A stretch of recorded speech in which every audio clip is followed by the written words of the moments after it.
Hey everyone, welcome back. We're talking about movies once again on the channel, and that's what we do here.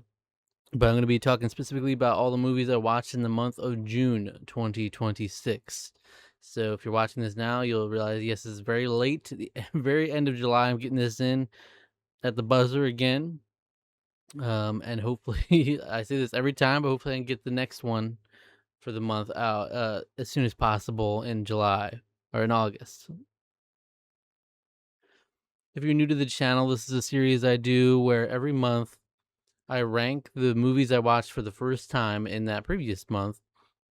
And this includes anything I watched for the first time, not just new releases, though there's always a good amount of new releases in the mix. And important distinction is that I have no spoilers in any of these videos. That way you can watch them without fear of random spoilers for things you don't even know are coming. Because I only put a couple in the thumbnail, and the rest are a little bit of a mystery going into it. So, unless of course you follow me on Letterboxd, then you'll see all the movies I'm watching, and they are all included. Um, this is a ranking, so it'll go from, in this case, there happens to be 10 movies exactly, so it'll go from 10 to 1. And along the way, I'll say when we're going up different tiers, I have a very nuanced, well thought out tiering system, which goes from terrible to not good to okay to good to great to amazing.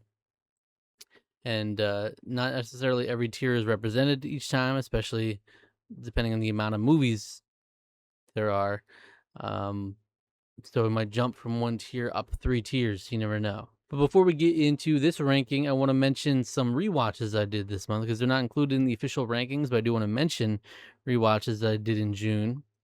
And those were Halloween 2018, The Remarkable Life of Evelyn, Halloween Kills, and Halloween Ends. Now it's that perfect new trilogy of Halloween movies that was the tail end of our Halloween movie review series we did over on Tarkaron.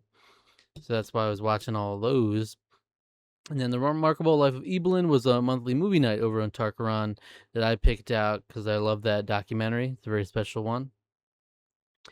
And then theoretically, if I were to place them on my 10 as it exists currently, you don't know the order of the 10, but theoretically, what number would they be if they were added in? Halloween 2018 would probably be around number 4, number 5 out of 10. Remarkable Life of Evelyn would likely be number 1.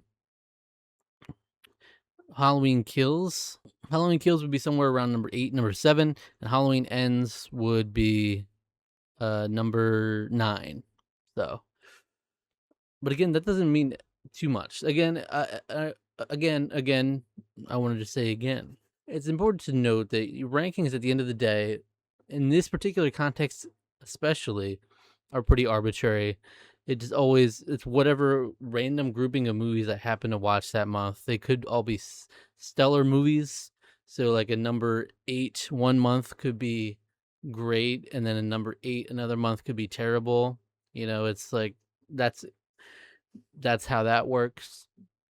And so, and I also like to say that my rankings are not absolute. I'm almost never 100% confident in my rankings.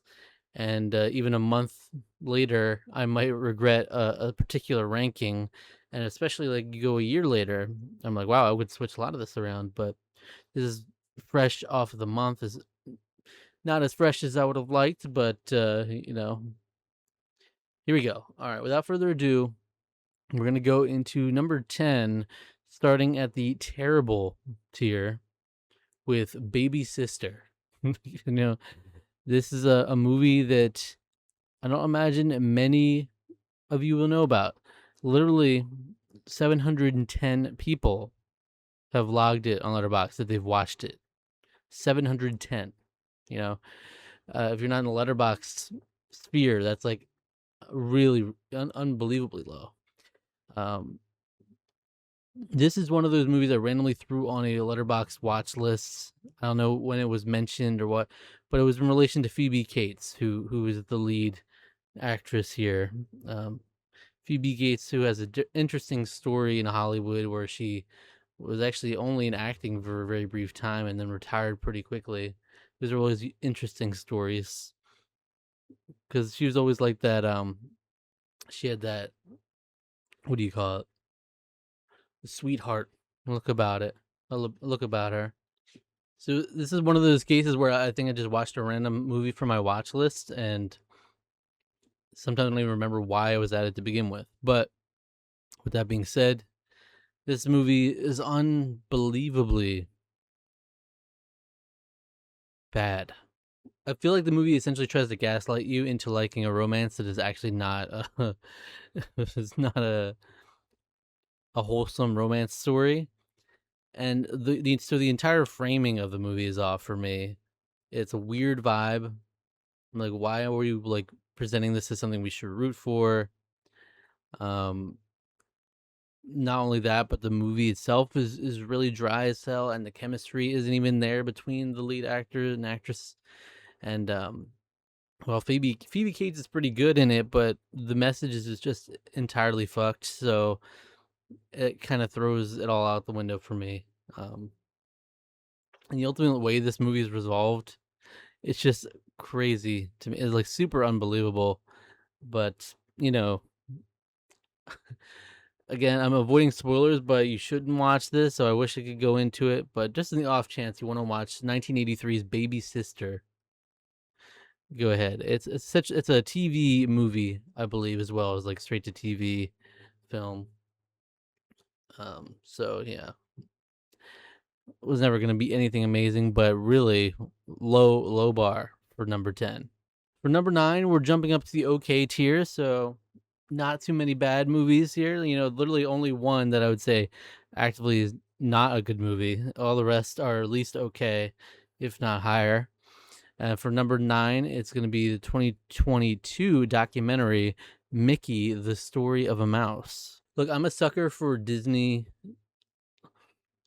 Disney behind the scenes info. I mean, I like Disney documentaries in general. I do wish that more of them would not be like presented on Disney Plus documentaries, because there is a level of romanticizing certain things, glossing over certain details. I want to get. Let me know if there are any out there that are like true gritty, just documentaries done independently of Disney and like that explore different things. I really will watch almost any Disney documentary, and this one, just in the visual of this poster, was like, whoa, okay, I gotta watch this at some point. But I would say for the most part, it's very much like holy Mickey glaze kind of session here. It was like there's some it was almost cringeworthy segments where there was like so much Mickey glaze going on. Um, but surprisingly, as much as I did say I would like some more independent documentaries, it does take some less savory turns in there and covers some things I wouldn't have expected from Mickey's story. But altogether, it's not the most compelling doc, but I am a sucker for anything Disney BTS. So ultimately, it ended up okay for me, probably around a 7 out of 10 type situation, 6.5. But yeah, I'll almost never be bad at watching a Disney documentary. For number 8, we're gonna go into a 2026 release you might have heard of. It's called Backrooms. Um, Look, yes, this is in the okay tier. That's probably low compared to a lot of people. Um, and so you might be surprised by that, whether you've seen the movie or not. I will say, like, I love the production design is a clear standout here. It's top notch. But and there's some really clever camera work, some cool direction in here. Um, Chiwetel Ejiofor and Renata Ransba are great to. Those are a couple of actors that are just great to see in general. So I'm not mad at that.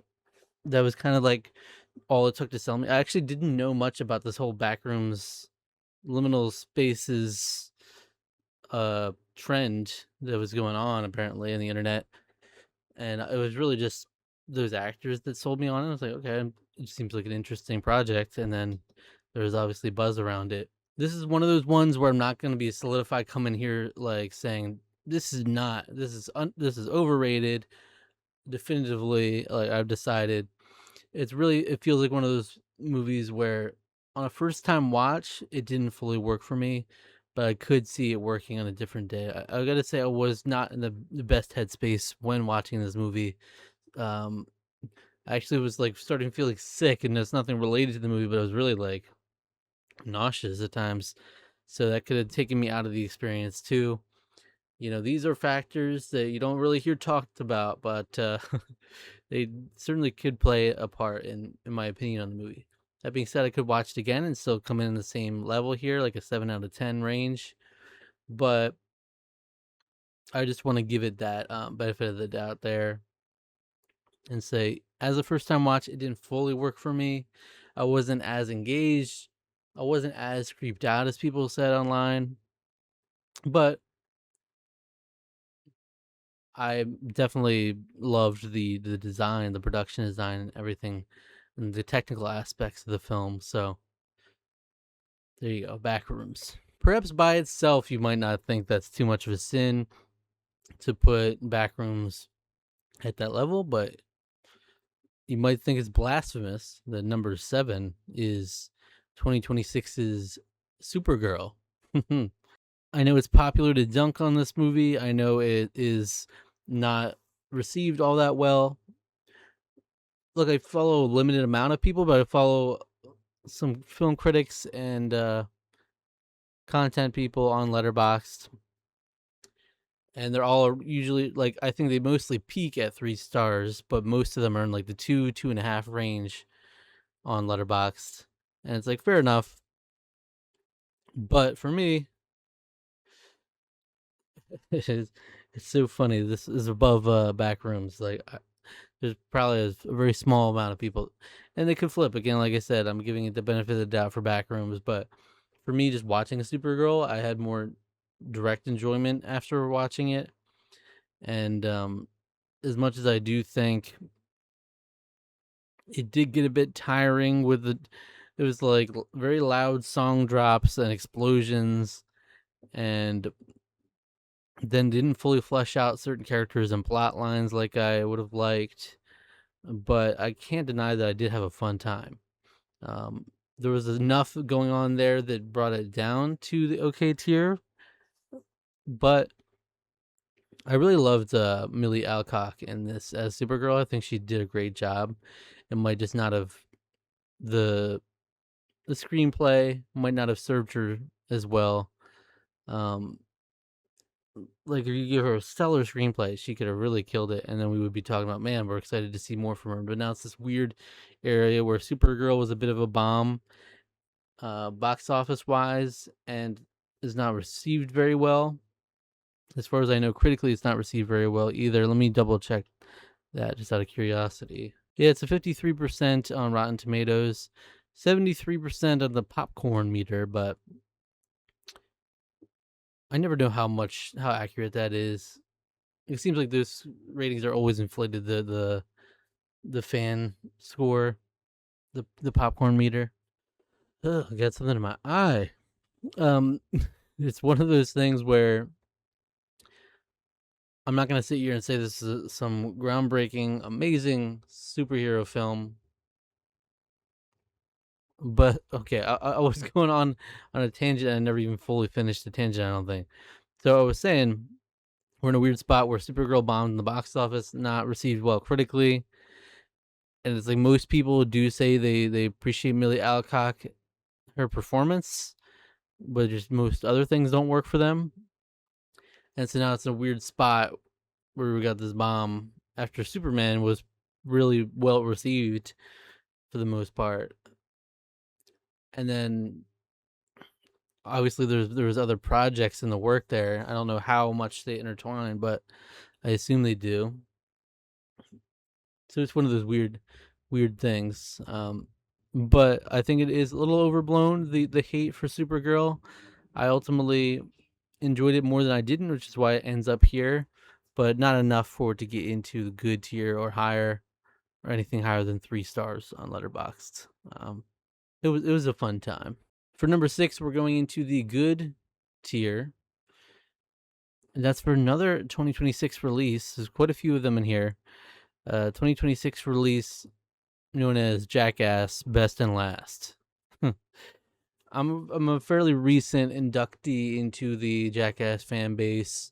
I believe it was a couple years ago at this point that I watched through all the Jackass movies for the first time. So there's still a couple point fives that I haven't watched, but at least all the main ones. Um,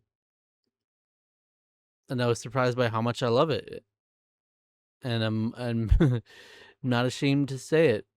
It's one of those weird things where, as a movie, if you take any Jackass movie, it's a weird thing to rate up against actual movies because there's no plot structure, there's no script. It's basically reality segments of gross or painful nature.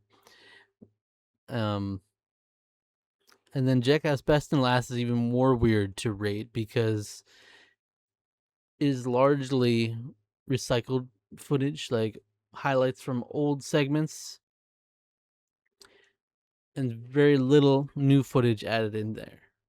And it's mostly framed as a send off for the Jackass franchise, and has a little bit of interview segments, little BTS stuff to kind of frame it that way.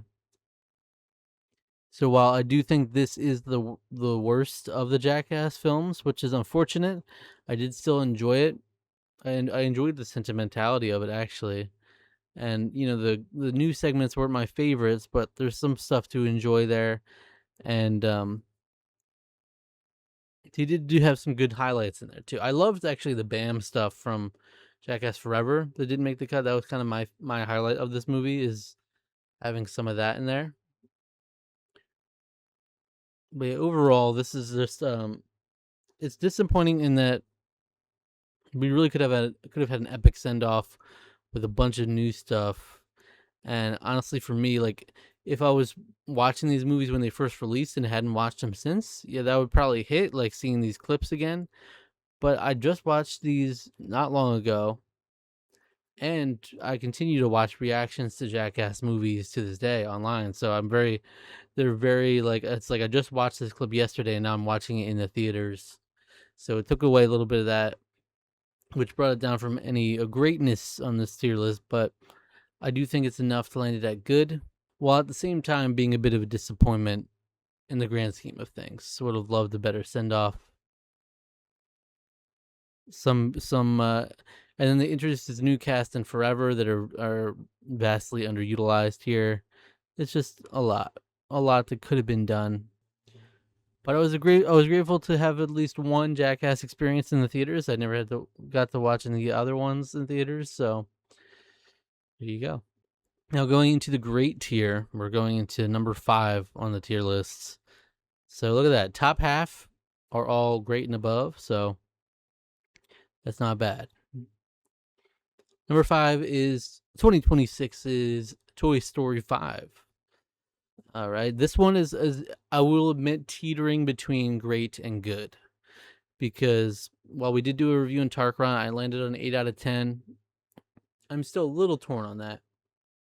Between 7.5 and 8 is where I land. And I definitely enjoyed it. I thought the story was sweet.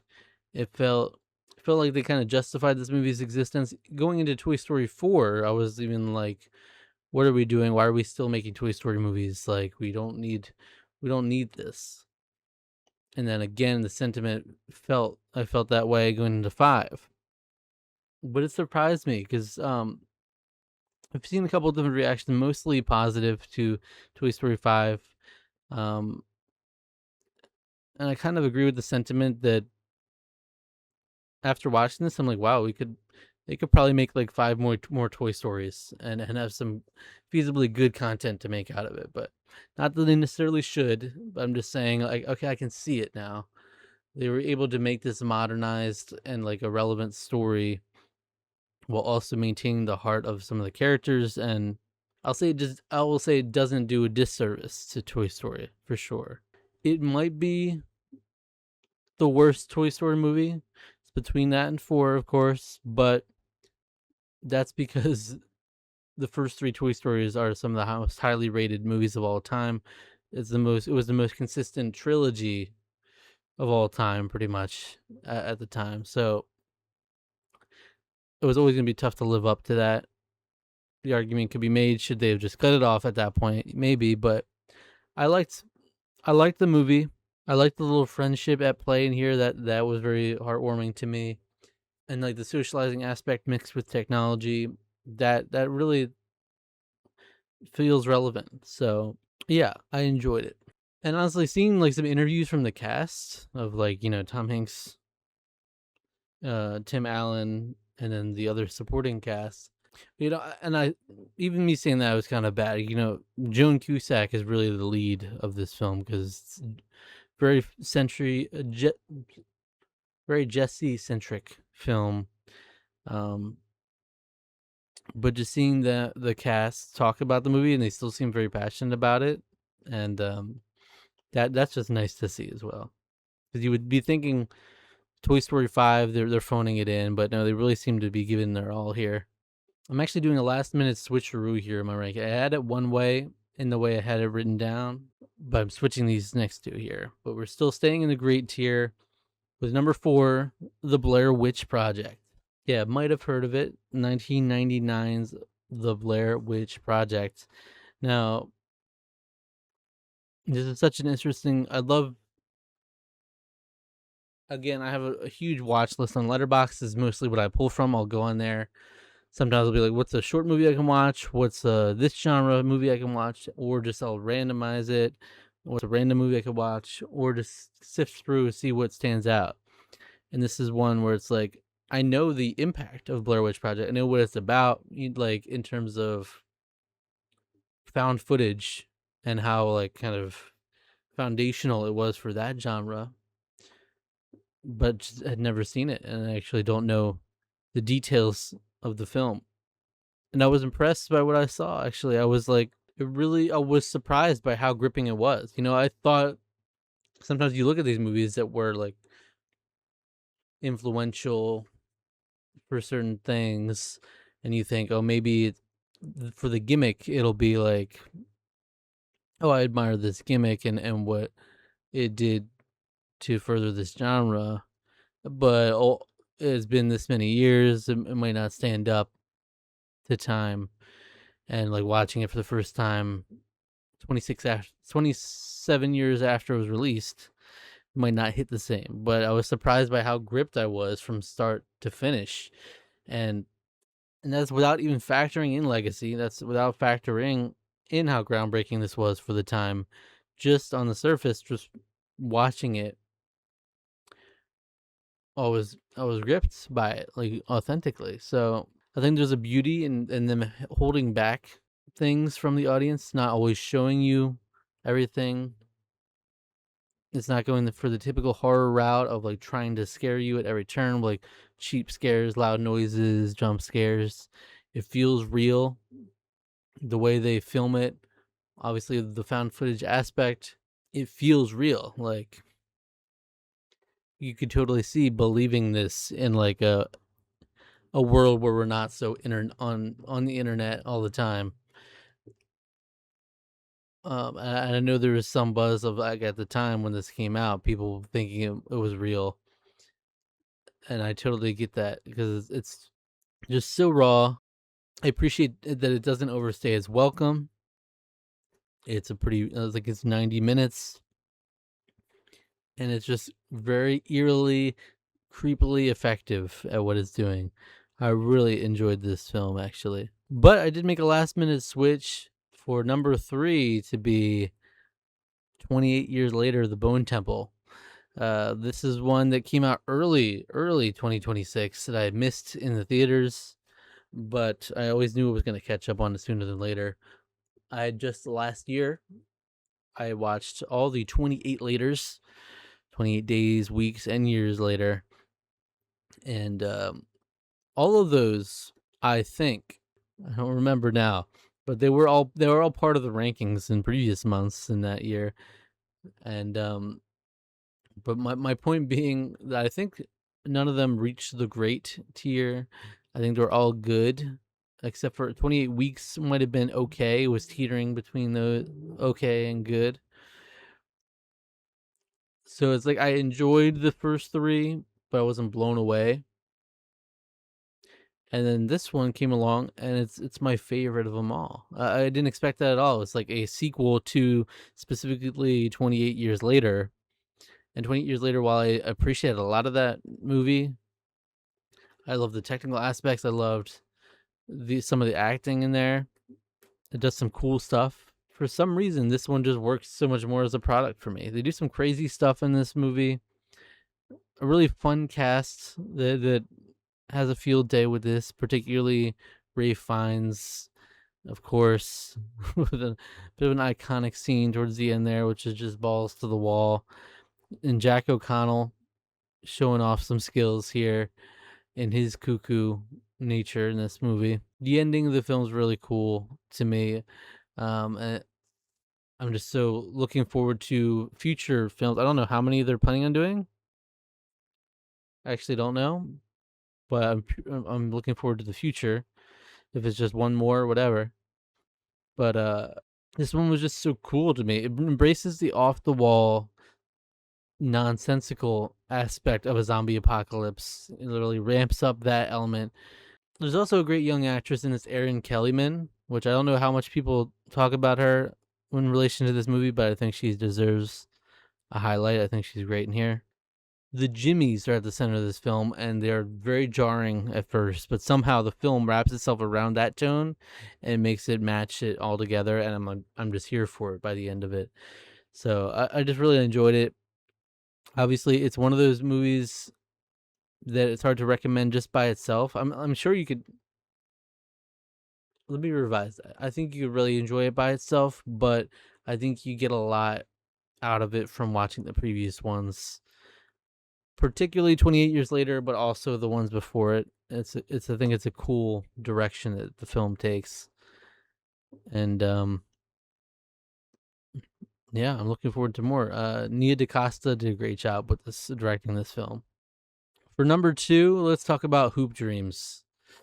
Hoop Dreams is one I just seen in the zeitgeist when talking about great documentaries. Like, I'm gonna look up what are some great documentaries I can watch.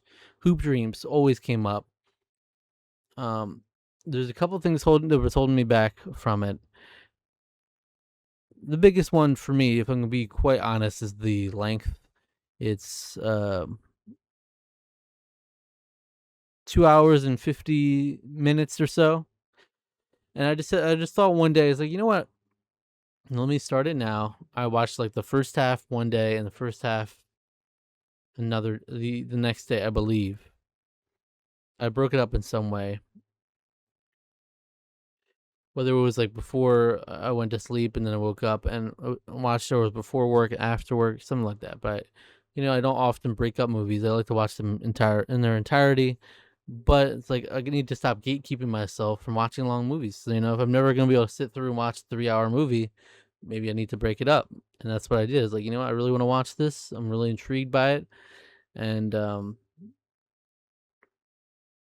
I was totally into it. I loved this documentary. I think it's a great documentary. It has a lot of heart to it.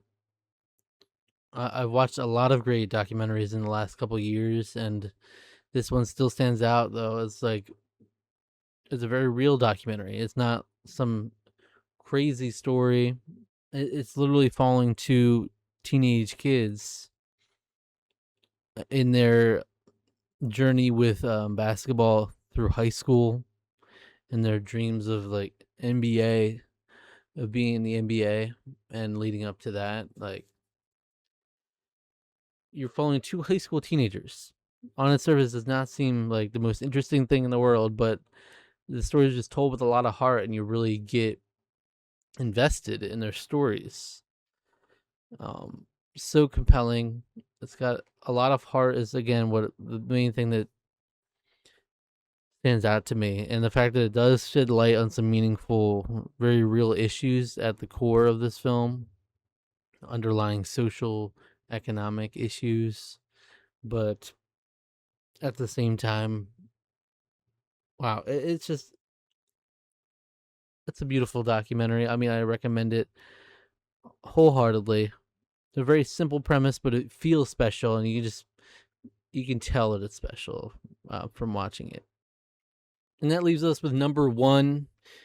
in the amazing tier. This is a movie I believe I watched on June 1st. Let me double check that. It just barely got into this month to begin with, and it just stole the show. It stole the number one spot from the jump. Obsession. Yeah. Obsession for 2026. The phenomenon. A true phenomenon.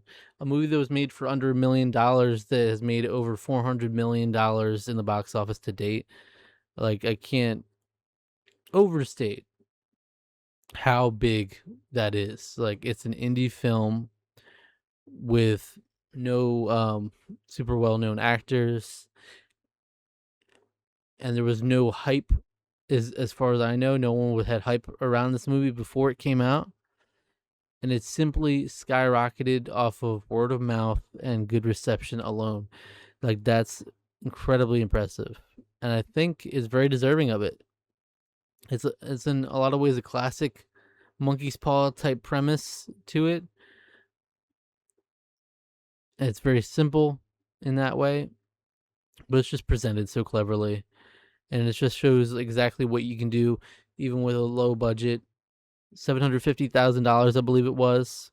Which, that's not low for me, but in terms of filmmaking, Hollywood, that's very, very little. And they did there was great directing at play here. Like, really, Curry Barker does a great job here. Obviously, if you've heard about this movie at all, you've heard about Indy Never Ready. That's what everyone talks about when they talk about this movie, is her performance. And that's not for no reason. As with anything popular, people I see all the time on social media, you go from like, man, she is amazing, next level on actor in this, to she really just does these exaggerated emotions. It's not really much more to it. It's like anytime something gets popular, they're gonna pick at it and try to act like it's not as good as it is. She is just really good in this film, and don't